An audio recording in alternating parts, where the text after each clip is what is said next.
नमस्कार सभी को। तो कैसे हो आप लोग? होप करता हूँ सभी बढ़िया होंगे। जिन बच्चों का सिलेक्शन हो चुका है उनको कॉन्ग्रेचुलेशंस, और जिनका नहीं हुआ है उनको मैं बता देना चाहता हूँ। जैसे ओपन मेरिट में 62.75 का कट ऑफ गया है। तो जितना भी जो भी बच्चे वेटिंग लिस्ट में कौन कौन से बच्चे आने वाले हैं हर एक कैटेगरी में आपको बताऊंगा। और जो विद हेल्ड वाले बच्चे हैं उनका क्या चक्कर है उनका भी मैं आपको इस वीडियो में पूरा बताऊंगा। जैसे कि आपको पता है कि 62.75 का कट ऑफ गया है।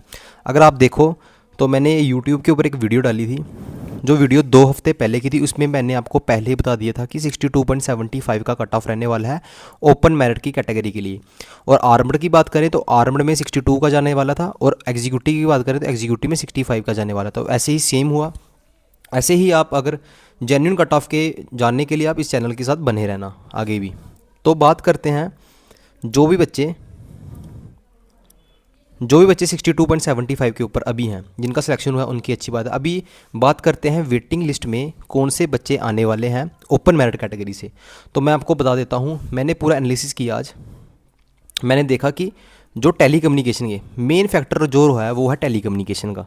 सबसे पहला मेन फैक्टर है टेली कम्युनिकेशन का। टेली कम्युनिकेशन में अगर बच्चे ज्वाइन करेंगे एग्जीक्यूटिव को छोड़ के, अगर वो टेली कम्युनिकेशन में जाएंगे ओपन मेरिट से, तो ओपन मेरिट से मैं आपको बता देता हूँ कि जो 62.75 के ऊपर है वो अप्रॉक्स 63-64 कैंडिडेट्स हैं जिनके जिनके टेली कम्युनिकेशन में भी 60+ मार्क्स हैं, और जो एग्जीक्यूटिव में भी उनके आर्मड एग्जीक्यूटिव में 63 मार्क्स हैं।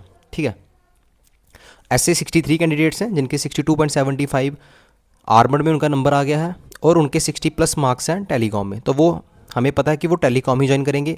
वहाँ से अगर बच्चे निकले तो अप्रॉक्स 63 बच्चे ऐसे होंगे जो आर्मड को छोड़ के एग्जीक्यूटिव को छोड़ के टेली कम्युनिकेशन में ज्वाइन करेंगे। तो अगर हम देखा जाए अभी जो सेफ स्कोर चल रहा है वो 62.75 के ऊपर था। ठीक है, 62.75 ऊपर सेफ स्कोर था। तो आप मान के चलो जिन बच्चों के नंबर इसके नीचे जितने भी 63 कैंडिडेट्स हैं ओपन मेरिट के, वो तो बिल्कुल सेफ़ हैं। आप वो उसका मेरिट आता है 61.75 के ऊपर ओपन मेरिट। ठीक है, ये तो बच्चे बिल्कुल सेफ़ हैं, इनका वेटिंग लिस्ट में जो आपका नाम है वो आने वाला है। उसके बाद हम बात करते हैं जिन बच्चों ने सिर्फ डीवी करवाई थी। आगे आपको पता है कि अभी मेडिकल चलेगा हमारा। मेडिकल के बाद जो कि जिन जिन बच्चों का प्रोविजन लिस्ट में नाम है, ऐसे सीपीयू वाले बच्चे भी इसमें इंक्लूड हो गए हैं जिन्होंने डीवी करवाई थी, वो अभी सीपीयू की उन्होंने ज्वाइनिंग डाल दी है।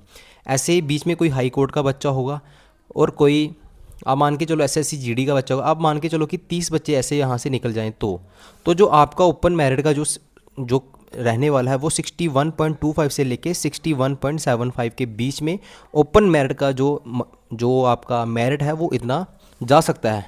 जाएगा कब? अगर टेली कम्युनिकेशन के बच्चे एग्जीक्यूटिव में जाएंगे। अभी वो डिपेंड सिर्फ उनके ऊपर है। अगर आपका कोई नाउन है तो आप उसको कह सकते हो कि भाई आप उसमें चले जाओ, आप ये वाली वैकेंसी छोड़ सकते हो हमारे लिए। अगर बात करते हैं कि अगर ओपन मेरिट का 61.25 से लेकर 61.75 के बीच में जाएगा तो आपका वेटिंग लिस्ट आएगी कब?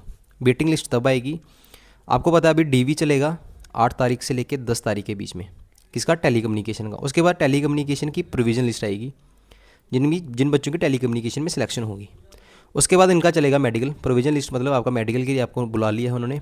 दोनों का मेडिकल चलेगा, टेलीकॉम का मेडिकल चलेगा। उसके बाद जो आर्म के बच्चे थे एग्जीक्यूटिव के बच्चे थे उनका भी चलेगा। जब आर्म के जो बच्चे हैं वो टेलीकॉम ज्वाइन कर लेंगे, जब आपका फाइनल लिस्ट आएगी तो उसके बाद आपकी वेटिंग लिस्ट आएगी। कि उन्होंने सबसे पहले उनकी यही बात है कि 4002 बच्चों को उन्होंने पूरा करना है। तो वेटिंग लिस्ट आएगी आपकी, ऐसी बात नहीं है वेटिंग लिस्ट नहीं आएगी। बात करें ओपन मेरिट की, मैंने आपको बता दी कि जो ओपन मेरिट में 61.75 के बीच में उसके ऊपर बच्चे हैं वो तो बिल्कुल सेफ़ हैं। अगर दूसरे फैक्टर से देखा जाए, अगर सीपीयू वाले बच्चे हो गए, जूनियर हाई कोर्ट के बच्चे हो गए, हाई कोर्ट वाले बच्चे हो गए, यूनियर रेसिडेंट वाले बच्चे हो गए, तो इससे भी डाउन थोड़ा मेरिट जा सकता है, पर 61.75 में आपका सिलेक्शन हो जाएगा। दूसरी बात करते हैं हम आरबी कैटेगरी की। तो आरबी कैटेगरी, इससे भी आरबी कैटेगरी का कट ऑफ आपको पता है कि 61 के राउंड गया है। तो आप मान के चलो जो प्लस माइनस कर लो, आप प्लस क्यों करेंगे, अब -1 नंबर कर लो आप, 1 या 0.75 के जितने भी इसके नीचे बंदे हैं उनका भी सिलेक्शन हो जाएगा, ऐसी कोई बात नहीं है। अब बात करते हैं हम अदर कैटेगरी की, विद हेल्ड बच्चों वाली। विद हेल्ड में जितने भी बच्चे हैं, ओबीसी कैटेगरी, एससी कैटेगरी में मैंने नहीं देखा कोई भी बच्चा था, ईडब्ल्यूएस कैटेगरी में बच्चे हैं, एक्स सर्विस मैन में भी हैं, वीएचजी में भी बच्चे हैं, और आधे बीच में ऐसे बच्चे हैं जिन्होंने अपने ओरिजिनल डॉक्यूमेंट जमा नहीं करवाए हैं, कोई ना कोई उनमें कमी आई है ओपन मेरिट से, ठीक है। 4-5 बच्चे मैंने देखे इसमें ऐसे, ठीक है। आरबी वाले बच्चे हैं इसमें। जो ओबीसी कैटेगरी में टोटल बच्चे जो हमने देखे वो है 111 बच्चे जो विदहल्ड में हैं। ईडब्ल्यूएल से 49 बच्चे हैं। एक्स सर्विस मैन भी टोटल 9 बच्चे एक्स सर्विस मैन में, होम गार्ड में भी है और आरबीए में भी है बच्चे हैं जिनको विदहेल्ड में डाला है। विदहेल्ड का क्या सीन है उसके ऊपर बात करते हैं। आपके पास वैलिड सर्टिफिकेट नहीं था जब आपने डॉक्यूमेंट वेरिफिकेशन करे। वैलिड सर्टिफिकेट मतलब आपने जो उन्होंने मांगा था वो आपने नहीं दिया उनको।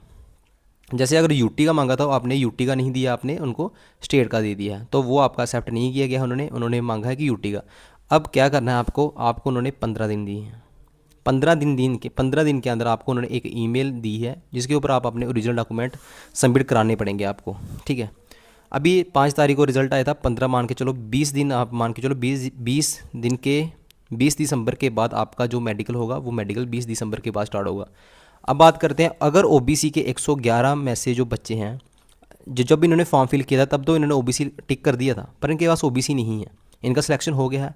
पर अगर जब इनके पास ओबीसी नहीं है डॉक्यूमेंट वेरिफिकेशन के टाइम इनको बाहर निकाल दिया जाएगा। और आप यहाँ से देखो, अगर 100 बच्चा है, अगर 50 बच्चे ही हुए तो 50 वैकेंसी आपकी फिर से खाली होगी और जो 50 बच्चे हैं वो वेटिंग लिस्ट में आएंगे। ऐसे ही ईडब्ल्यूएस में होगा, ऐसे ही एक्स सर्विसमैन और ऐसे ही आरबी कैटेगरी में होगा। तो जितने भी कैटेगरी वाले बच्चे हैं जिनके 0.25 से जो रह गए हैं, 0.50 से रह गए हैं, जो 0.75 से रह गए हैं, तो उनको टेंशन लेने वाली कोई बात नहीं है, उनका सिलेक्शन हो जाएगा, कोई ऐसी बड़ी बात नहीं है। वेटिंग लिस्ट जैसे ही आपका मेडिकल होगा उसके बाद आपको वेटिंग लिस्ट भी देखने को मिल जाएगी फाइनल सिलेक्शन के बाद। तो ओबीसी कैटेगरी जितने भी बच्चे हैं आपको मैंने बता दिया, ठीक है। ऐसे ही रेगुलर अपडेट्स के लिए बने रहिए एसएससी एस्पिरेंट्स के साथ। Thank you so much.